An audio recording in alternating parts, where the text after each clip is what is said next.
এই জায়গায় বিভিন্ন কারণে পানি জমে, সেটা আপনার নিউমোনিয়া হতে পারে, টিবি হতে পারে, ক্যান্সার হতে পারে, লিম্ফোমা হতে পারে, বা অন্য কোনো কারণে এখানে পানি জমে। এখানে কোথাও নোডুল আছে কিনা, কোনো ইনফেকশন আছে কিনা, কোনো টিউমার আছে কিনা। সবাইকে স্বাগত জানাচ্ছি আজকে নতুন ভিডিওতে। আমি ডাক্তার সুশান্ত কুমার পাল, বক্ষব্যাধি মেডিসিন ও ব্রঙ্কোস্কোপি বিশেষজ্ঞ হিসেবে আছি খুলনা মেডিকেল কলেজ হাসপাতালে। আজকে আমি যে বিষয়টা নিয়ে আলোচনা করব সেটা হচ্ছে থোরাকোস্কোপি বা ফ্লুরোস্কোপি।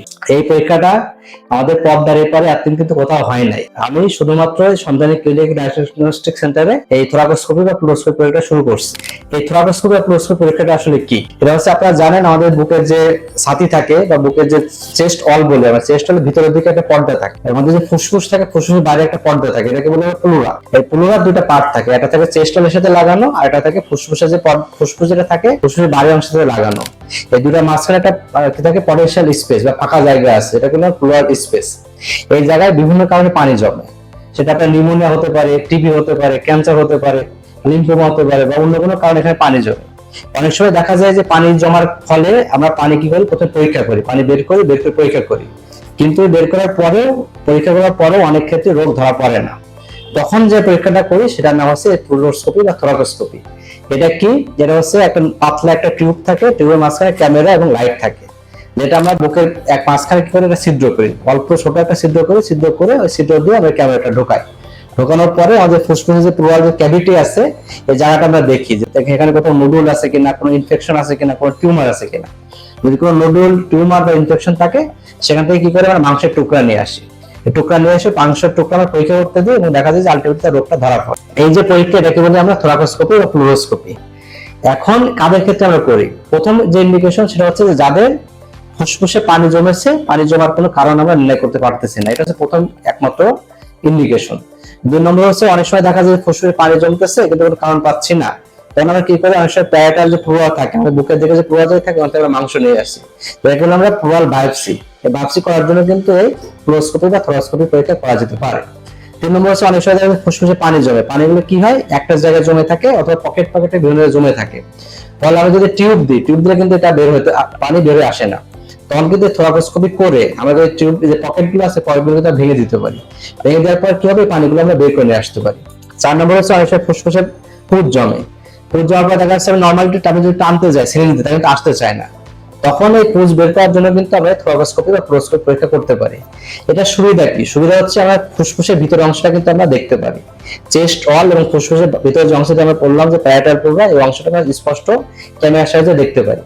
অর্থাৎ কোথায় তার নোডুল আছে, কোথায় মাছ আছে, কোথায় ইনফেকশন আছে, ওখান থেকে কিন্তু আমরা কি করতে পারি, সেই মাছ বা নোডুল থেকে কিন্তু মাংসের টুকরা নিয়ে আসতে পারি, এনে আমরা পরীক্ষা করতে পারি। এটার সুবিধাটা কি? যদি আমাদের ফুসফুসে পানি থাকে, এই পানি কিন্তু আমরা সাকশন করে বের করে নিয়ে আসতে পারি। যে ফ্লুরোস্কোপি যে মেশিন আছে এটার সাথে সাকশন দেওয়া যায়, আপনাদের যে পানি জমে, পানিটা কিন্তু পানি বা পুজ যেটাই হোক, এটা কিন্তু আমরা বের করে নিয়ে আসতে পারি। 3 নম্বর হচ্ছে যদি আমাদের যেটা বললাম পকেট থাকে, পকেটগুলো কিন্তু ভেঙে দিয়ে আসা যায়। অনেক সময় সেপ্টেশন থাকে, যে পুজগুলো জমে অনেক মোটা মোটা সেপ্টেশন হয়ে যায়, তো এই সেপ্টেশন গুলো ভেঙে দিয়ে আসা যায়।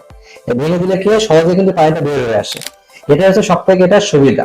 অনেক সময় দেখা যায় যে অনেক সময় ফুসফুসে পানি জমার কারণ হচ্ছে ক্যান্সার। যাদের ক্যান্সারে তাদের বারবার ফুসফুসে পানি জমার একটা প্রবণতা থাকে। যাদের পানি না জমে তখন কি করতে হয়, আমরা জায়গাটা ওষুধ দিয়ে বন্ধ করে দিতে পারি, যেটা করে ফ্লুরোডোসিস। এই ফ্লুরোডোসিস কিন্তু আমরা ফ্লুরোস্কোপি বা থোরাকোস্কোপির মাধ্যমে কিন্তু আমরা করতে পারি। এটা হচ্ছে সুবিধা। এবং যখনই পরীক্ষা করা হয় তখন তাদের চেস্ট টিউব বুকে দিয়ে আসা হয়, ফলে ফুসফুসে যদি কোনো পানি থাকে বা ওখানে যদি কোনো পানি বা পুজ থাকে, ওই পুজ কিন্তু আলটিমেটলি বের হয়ে আসে। এটা হচ্ছে এটা সব থেকে সুবিধা। এই পরীক্ষাটা এতদিন আমাদের খুলনাতে কোথাও হতো না, খুলনা বলেন, বরিশাল বলেন, সাতক্ষীরা বলেন, গোপালগঞ্জ কোথাও হতো না, পদ্মার কোথাও হতো না। শুধুমাত্র আমরা এই সন্ধানী ক্লিনিক এবং ডায়াগনস্টিক কমপ্লেক্সে এই পরীক্ষাটা শুরু করছি, এবং স্বল্প মূল্যে স্বল্প ব্যয়ে আপনারা প্রতিদিন এই পরীক্ষাটা আমরা সন্ধানিত করতেছি এবং আপনারা করতে পারেন। যদি আপনার ফুসফুসে পানি জমতেছে, বারবার পানি জমতেছে কিন্তু কোনো কারণ পাওয়া যাচ্ছে না, অথবা পানি জমেছে কিন্তু পানি জমার পরে পরীক্ষা কোনো কারণ আপনারা নির্ণয় করতে পারতেছেন না, অথবা ফুসফুসে পানি আছে যেটা কারণে সেপ্টেশন হয়ে গেছে, মোটা হয়ে গেছে, ঠিক হয়ে গেছে, বের করতে পাওয়া যাচ্ছে না, এগুলো যদি থাকে তাহলে অবশ্যই আপনার ফ্লুরোস্কোপি করার দরকার আছে বা থোরাকোস্কোপি পরীক্ষা করার দরকার আছে। এটার সুবিধা কি? এটা সুবিধা আছে রোগীরা আমাদের এখানে যেদিনকে পরীক্ষা করা হবে সেদিনকে আসলেই কিন্তু এটা হয়ে যায়। জন্য এখানে স্ক্রিনে ছোট প্রথমে আমরা একটা আলট্রাসোনোগ্রাম করি, আলট্রাসোনোগ্রাম করে কোথায় তার পানিটা বেশি আছে বা পুজটা বেশি আছে এটা দেখা যায়, এবং ওই জায়গায় আমরা ইনসেশন দিয়ে বা কেটে এই নলটা ওখানে ঢোকাই কিন্তু ওই জায়গাটা আমরা দেখতে পারি, পানি বের করে নিয়ে আসতে পারি, পুষ বের করে নিয়ে আসতে পারি। এটা হচ্ছে একটা সব থেকে সুবিধা।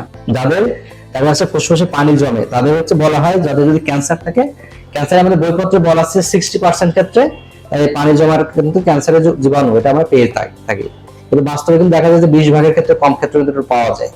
ফলে যদি আমরা ফ্লোরোস্কোপি পরীক্ষা করি তাহলে কিন্তু আমরা বুঝতে পারি যে কোথাও তার নোডুল আছে কিনা, কোথাও মাসলেশন আছে কিনা, এবং এখান থেকে যদি নোডুল বা মাসলেশন যদি আমরা নিয়ে আসতে পারি, সেটা যদি আমরা হিস্টোপ্যাথোলজি পরীক্ষা করি তাহলে কিন্তু রোগটা ডায়াগনোসিস হবে, এবং আপনি যে কারণে আপনার পানি জমতেছিল এটা কিন্তু নির্ণয় করা যাবে।